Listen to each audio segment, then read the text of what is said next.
Alrighty. Hello. Hello, everyone. Yeah. Thank you very much. Let me highlight my water bottle right here. Thanks for being here. I'm so excited. My name is Matheus Guimaraes at Coding Matheus everywhere online.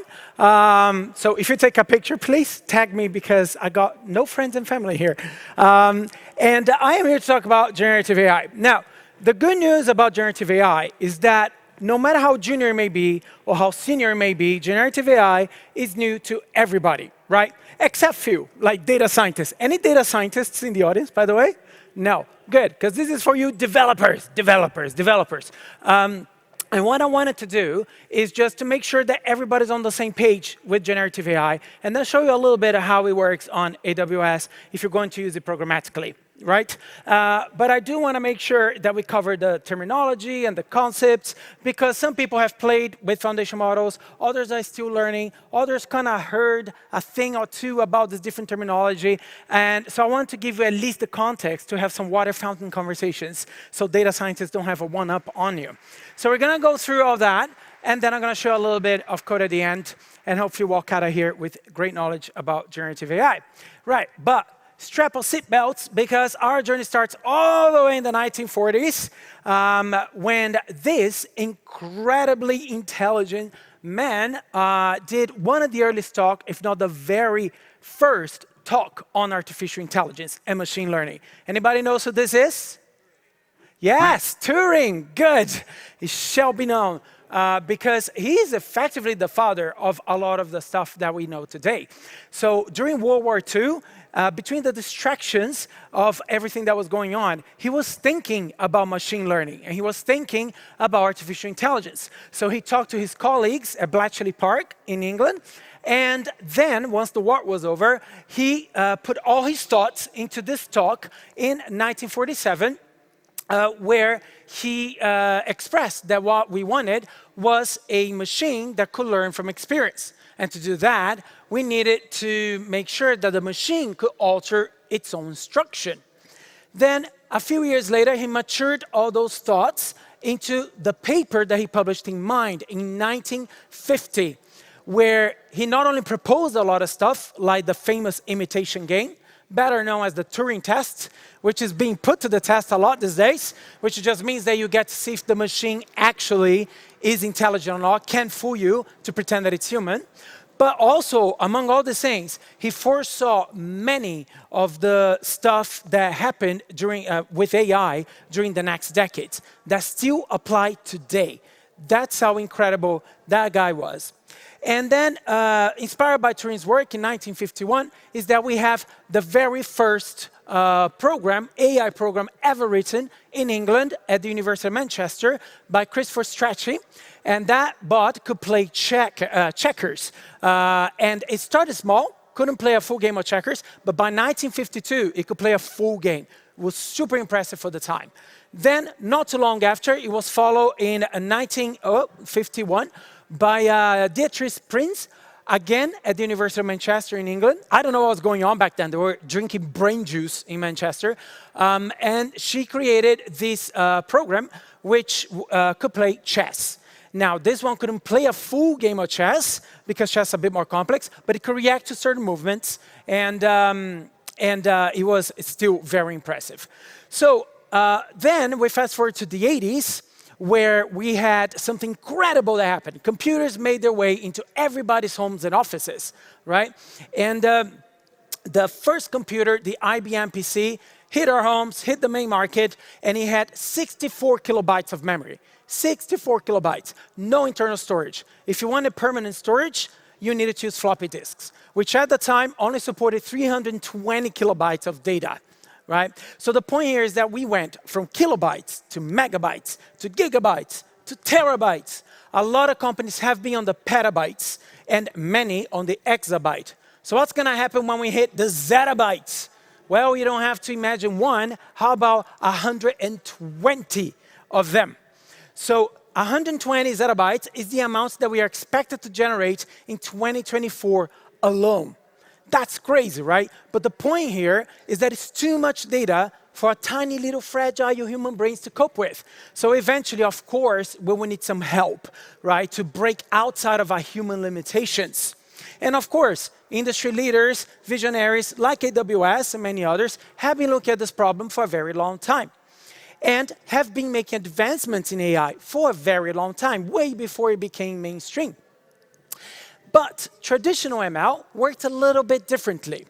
Before, we will have a team of data scientists, and they will create one model for the purpose that you want it to have. So one model, one task. You want a chatbot? You can have a chatbot, but you have to get a team of data scientists, create that chatbot, and then optimize for the kind of chats that you want it to have. You want to have some text generation? Sure, you could have that, but then you have to get a team of data scientists, hopefully the same ones, to save a bit of time and money.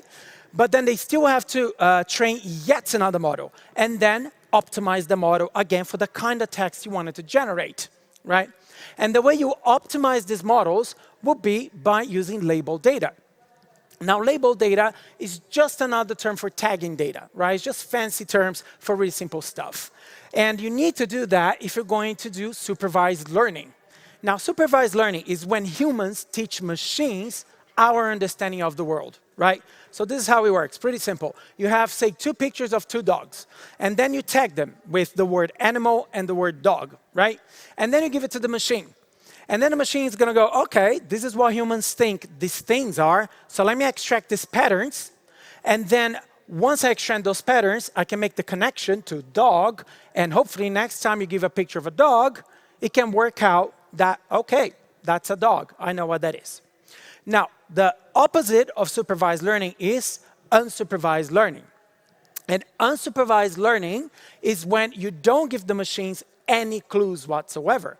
So in this case, we will have 2 pictures of 2 dogs, and then we give it to the machine, don't tell it what it is, and let it work out for itself. Now, this is much harder, right, for the machine, because now it needs to figure out what is exactly the same, what is slightly similar, what is very different, what is an outlier, all by itself with no clues.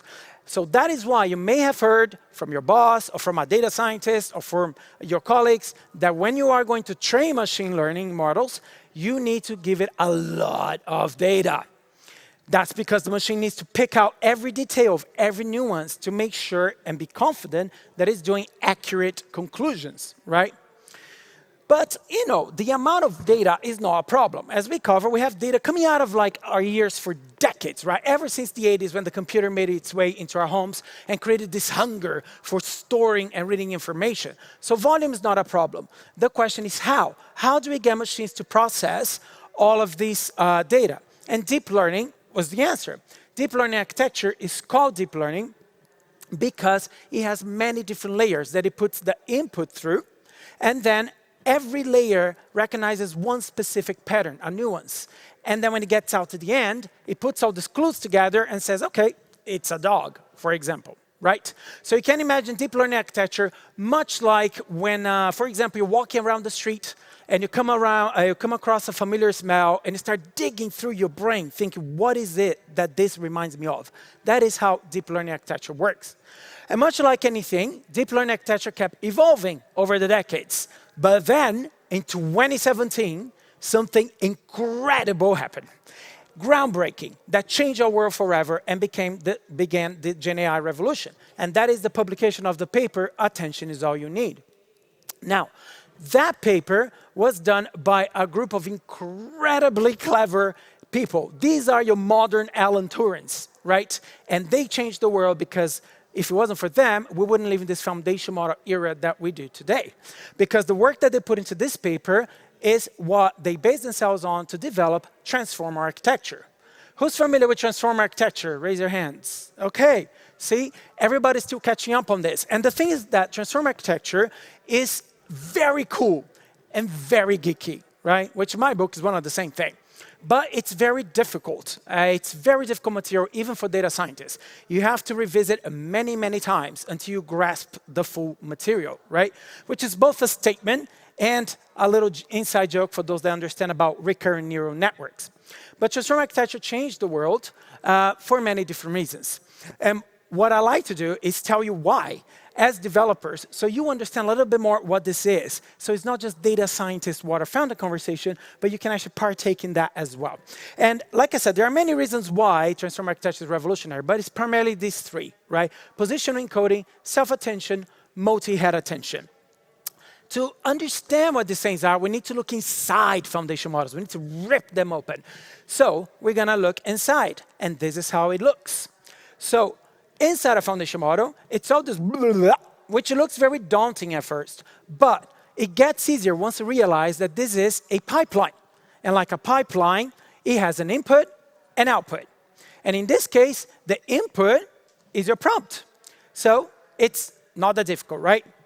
And the first thing that happens with the prompt is that it needs to be encoded into a new language that foundation models understand better internally, right? Kind of like computers anyway. You have decimal and you have binary, and things keep getting converted, right? Except that in the past, with traditional ML, this conversion was straightforward. Like I just said, decimal to binary is just a different representation of exactly the same thing. But transformer architecture changed that to not only encode the information of the text of the prompt, but add information to it. And it adds the encoding of the position of those elements in that sentence, right? And that is important because all these algorithms trying to determine what's going to come next in the sentence that it's trying to generate needs to know where these things are, right? So in that pipeline, this question is asked a lot all the time by many modules. And in the past, it had dependencies, it had algorithms, it had things that it needed to call. Whereas with transformer architecture, it just has that information, boom, like that, at hand, at any time, instantaneously. So that already made us leap in efficiency so far and make things a lot more faster, right, and easier to process. But there's more. Of course, it didn't stop there. Now we know where things are, we need to know what they mean still. So how does it do that? Well, traditional ML would use the concept of attention. So attention mechanism is super cool, actually. It simulates the, I don't know what this thing is running by itself. It simulates the human cognitive attention, right, process. So it's kind of what's happening here right now. You're listening to what I'm saying, you're dropping certain words, you're hanging on to other words, so you can keep up and learn and store certain things, right? It's simulating that process. But of course, machines work with numbers. So the way it does that is by scoring the attention of things in that sentence. So what are the most important words? Give it a 10, give it a 7, give it a 1. Oh, it's just an article, give it a 2. It's a verb, give it a 9, right? So this is how machines work. And again, before, it had to actually go out and have all these algorithms and calls and dependencies. And worse yet, it had to do one at a time. So that took a lot of time and processing. Now comes transformer architecture and changes all that because it comes up with the concept of self-attention. And self-attention means that all you need to calculate the scores is the prompt itself, nothing else. No algorithms, no modules, no calls, no sequential, nothing. Here's the full prompt. You can calculate all the scores just based on that. So that led to multi-head attention, which are these modules that happen many, many times here, as you can see, in the pipeline. And what multi-head attention does is, okay, all I need is the prompt, nothing else. So guess what I'm going to do? I'm going to spawn a bunch of parallel compute instances and then just give a little job to each one of them. You calculate the score of this bit, you calculate the score of this bit, you calculate the score of this bit, and that means you're going at full speed. And that means you can process a lot of data a lot faster, which led us to the birth of the foundation model era. So it's because of transformer architecture that we have this massive leap in technology that we are experiencing today. So what are foundation models? Well, foundation models are machine learning models that are trained with transformer architecture in some capacity. Could be full transformer architecture, partial, could be a variation of transformer architecture, but it is transformers. And because of that, they are trained on vast amounts of data and have vast amounts of knowledge. But more importantly, they can do many different tasks. Remember when we talked about traditional ML, that it was one model, one task. Now it's one model, many different tasks, right? And the way you do that, the way you tell the foundation model how to do the certain tasks is with prompt engineering. So your prompt has all the information the model has to be able to get started, right? And know what you want. Do you want to generate text? Do you want to generate images? Do you want to summarize things? Do you want to classify things? It's all in the prompt. That is why it's so important that you study prompt engineering, especially as developers, because it's very fast becoming a basic skill set.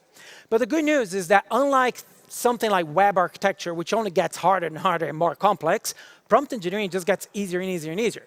Because foundation models are getting better and better at implying things and assuming things with very little information and getting it right?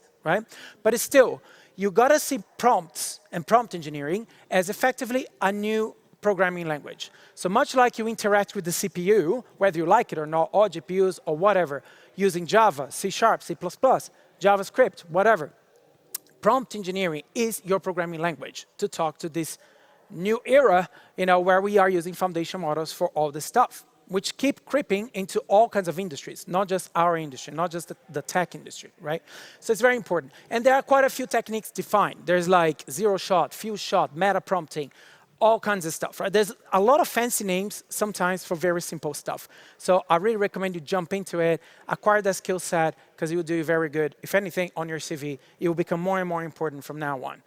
So what happens to prompts, though? We can learn how to engineer them right, but how do they actually work behind the scenes? As I mentioned, things get converted, right, once you send them to the foundation model. But I didn't tell you what it gets converted into. You may have come across it before, but let's dissect it. So we slice the prompt up. That's the first thing that we're going to do, right, when we hit that transform architecture pipeline. And then they become tokens. Now, tokens, you may have heard the term. It's very important not to confuse them with words, right? Because they're not words. They're bits of words, right?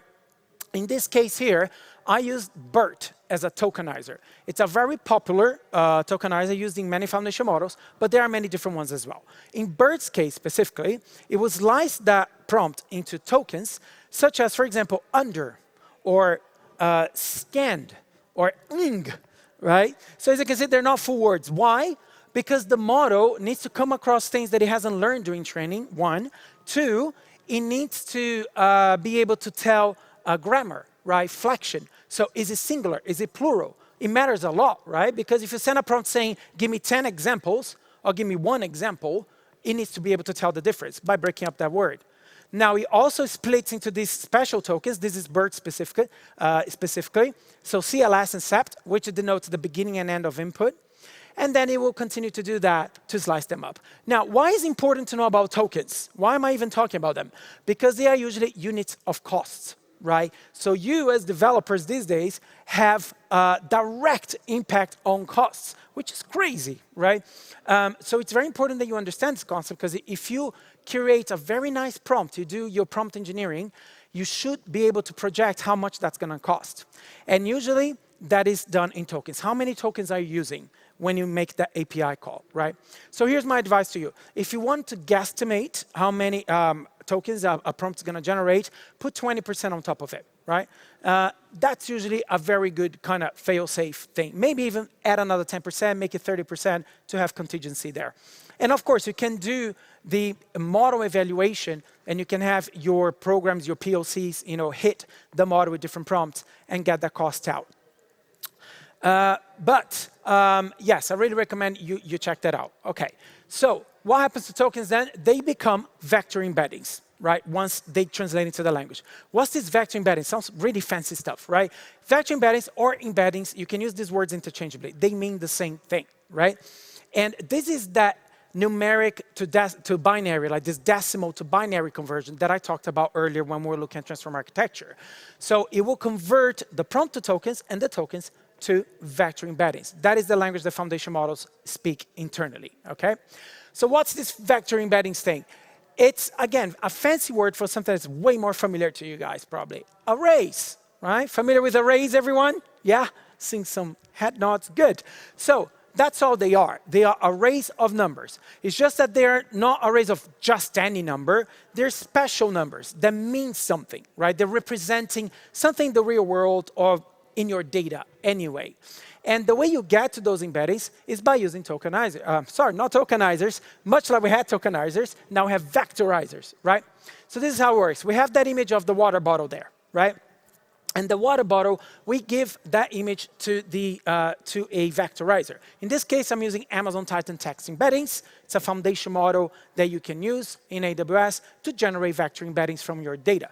It will generate that array. Now, those numbers, say we generate an array with 3 numbers there. Each one of them represents something. So maybe the first one represents the fact that it's a bottle. The second one, that it's a liquid inside. And the third one, that it's water, right? Now, each one of these features that describe the object is what we refer to as dimension. So the way we refer to this array is a 3-dimensional vector. See, you're speaking fancy, but doing really simple things here. And you can have many dimensional vectors. You can have 10-dimensional vectors. You can have 1,024-dimensional vectors, which is how many dimensions Titan Text Embeddings version 2 supports at the moment. Now, the more dimensions you have, the more you can describe that object, right? So the more accuracy you potentially bring into it. Now, there is such a thing as going too much overboard. My God, this thing doesn't stop. Too much overboard, and then you have too many dimensions, and then the model starts getting a bit confused. That's called overfitting, right? But that's more advanced stuff. Rule of thumb, the more dimensions you have, the more you describe things, the more accurate the model understands these things. And once the model understands the world like that, then it can actually compare things by doing simple math, which is what's, right? So if we have these 2 things, we have a bottle of Coke and a bottle of water, these 2 images, and we load it onto a vector database, which is necessary because a vector database knows that this is not just arrays, they are vector embeddings with meaning, so it knows to do these computations, then it can confidently say, okay, these things are 2/3 similar because we have 3 dimensions, 2 of them are the same, so 2/3 similar, but not the same thing. See how that works? Super cool, right? But so there are many types of foundation models. LLMs, who's familiar with LLMs? Yeah? Okay. So LLMs specialize in text, right? A lot of you have used it, even if you don't know, used it, ChatGPT, Amazon Q, there are so many, Copilot. So they specialize in text. Now, there are other ones, such as vision, which is for images, spatial temporal for videos, because videos are series of static images, but over temporal dynamics. But the stars of the show are multimodal these days. And that means that a model such as Claude 3.5 Sonnet, Claude 3 Haiku, Llama 3.1 even coming out soon with a multimodal model, they all understand text and images. So modality means a type of thing, right? So text, image, video, audio, that's modality, right? So multimodal just means that these models can cope with these different things. At this point in time, where we are right now in the timeline, is text and images. But who knows? More stuff, is happening very rapidly. And it's so common now that these models, like all the Claude ones that you can see there, and even Llama 3.1 that just came out in July, are already saying, okay, this is going to come out multimodal, right? So that's going to become the default very soon. So by comparison, remember, we had traditional ML, 1 model, 1 task. Then foundation models, 1 model, various tasks, but 1 modality. Now, even the foundation models have evolved, and it's 1 model, many tasks, many modalities. Everything is getting simpler. Now, the good news is that you can play with all these models in Amazon Bedrock. And Amazon Bedrock is, in AWS, the way you access many foundation models, not just ours. We have ours as well, Amazon Titan, family of models, but Claude ones and Llama as well. So you can access them all serverlessly, which is very hard to say. So that means no infrastructure, nothing, just like Lambdas or whatever you use. You can just use Bedrock, use the API, and use these different models. A lot of customers use multiple models even inside the same application because they're all good at different things, right? They're like humans. We're all kind of good at different things. So it's good that you test them out. But introduces a challenge because every model speaks a different language, right? As usual in our industry, nobody can agree on the best way to do things. So everybody thinks, they know best. So each one of these models, if you're going to talk to them natively, they speak a different language. So if you look at the way Claude understands things, it's very JSON-y, very, JSON object, whereas Llama is just a simple string with magic strings on it. So that means you got to learn the language. You got to learn those magic strings if you're going to talk to Llama. You got to learn the object structure if you're going to talk to Claude. And if you are a developer POCing or trying to do things in a portable way where your code is very portable, say, think IOC, right? Virtual Control Container, where you just had your interfaces and you have different implementations. If you want to do things like that to move fast and compare things like apples with apples, it becomes tricky. So the actual advantage of using Bedrock is that it has the Bedrock Converse API. And the Bedrock Converse API creates this abstraction layer between you and the foundation model's native languages, which means you only need to learn one way to make a request, one way to consume a response, off you go. Again, your code becomes very portable because you just need to replace literally what model do you want to talk to and send the same kind of input and consume the output yourself. Now, this is what I call I'm trying to coin the term, because everybody coins a term these days. I mean, one of the terms that people coined was hallucination, which everybody talks about. It's when models kind of try, like humans, sometimes try to be too eager, to give you an answer when they don't know it, and they make up stuff, right? And I actually think it's a stupid term. For me, it's just an error, right? But it is called hallucination. So I'm thinking, I'm going to coin my own term. And the term I want to coin is GenAI. Not sure how to do the emphasis yet. But all I mean is that generative AI at this stage has really become just an API. You can pack all this cutting-edge technology simply by using something like Bedrock, making the call to the API, learn the request and response like any other API that you guys use, and you have generative AI at your fingertips. And now hopefully you also know the concepts and terminology that goes along with it. Let me show a little bit in code to finish up how this looks. So this is Python, of course, big fan here, as you can tell. So who uses AWS? Who is familiar with AWS here? Okay, quite a few of you. So if you are familiar with AWS, you have in Python something called Boto 3. That's the SDK, right? That's just, I don't know why they call Boto 3. Sounds stupid, but it's actually kind of cutesy. But that's just the name of the SDK, right? So we bring that library in, and then we just do some setup. And that setup is setting up Bedrock runtime, as you can see there. So that's all you need to do, and now you can talk to Bedrock. Now, in this case, we're talking to Llama, right? Llama 3. So I'm going to have my prompt, and like you saw on the previous slide, I have to use these magic strings, right, to talk to Llama. So I have to learn the language, and I have to put it there in my code. And then I'm going to call Llama using my Bedrock object there. But the important thing is that I need to set my model ID. So all I need to do is go to Amazon Bedrock and look up the model IDs, like a library, say, I want to use Llama 3.1. What's the model ID? Copy, paste into my code. And now I'm talking to Llama, right? Now, here in this case, I'm talking to Claude. So as you can see, I had to change my code quite a bit, right? Because even though Claude, if you look at the prompt, it's just a string, okay, that looks pretty cool. Just like when you type, into UIs, when you use foundation models. The object that I have to send with the configuration parameters, it's very different from Llama. So you have to know this again, right? And if you look there, again, I just had to change the model ID to talk to it. So that bit is easy. Everything else is kind of the hard part. How do I talk to these things? And that's where Converse API come in. So if I show you Converse API, then this bit kind of stays the same, right? You can have that for every single model. The only thing that would change is the model ID that you pass in, and then, of course, what kind of options you're going to add to these configuration parameters that I'm sending in.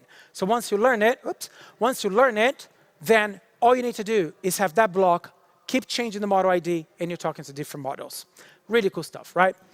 Thank you very much. I do have a workshop that I'm running to show you a little bit of how to actually code with Bedrock later on. Please follow me online, Coding Matheus, if you want to learn about architecture, code development, GenAI, everything else. Thank you very much. See you next time.